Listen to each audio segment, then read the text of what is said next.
నిర్మలా సీతారామన్ తాజాగా ఎన్నికల్లో పోటీ చేసేంత డబ్బు నా దగ్గర లేదు కాబట్టి పోటీ చేయట్లేదని తేల్చి చెప్పారు. లోక్సభ ఎన్నికల్లో పోటీ చేసేంత డబ్బు తన వద్ద లేదని, అందుకే బీజేపీ ఇచ్చిన ఆఫర్ని తిరస్కరించారని కేంద్ర ఆర్థిక మంత్రి నిర్మలా సీతారామన్ స్పష్టం చేశారు. ఎన్నికల బాండ్లను అన్ని పార్టీలు సొమ్ము చేసుకున్నాయని, అందుకే ఏ పార్టీకి విమర్శించే నైతిక హక్కు లేదని అభిప్రాయపడ్డారు.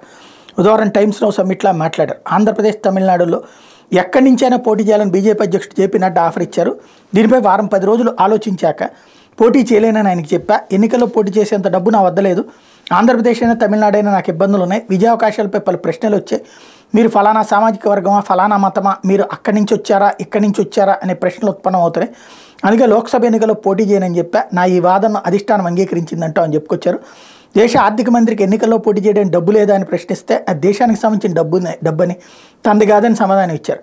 నా వేతనం, నా సంపాదన, నా పొదుపు డబ్బులే నావి, మిగతావి దేశం డబ్బు అని పేర్కొన్నారు.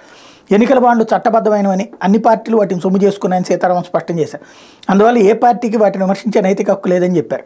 ఎన్నికల బాండ్లపై సుప్రీంకోర్టు తీర్పు నేపథ్యంలో వాటిపై మరింత చర్చ జరగాలని అభిప్రాయపడ్డారు. మరింత మంచి విధానంతో తేవాల్సి ఉందని పేర్కొన్నారు. పార్లమెంట్లో చేసిన చట్టం ఆధారంగానే ఎన్నికల బాండ్ల విక్రయం సాగింది.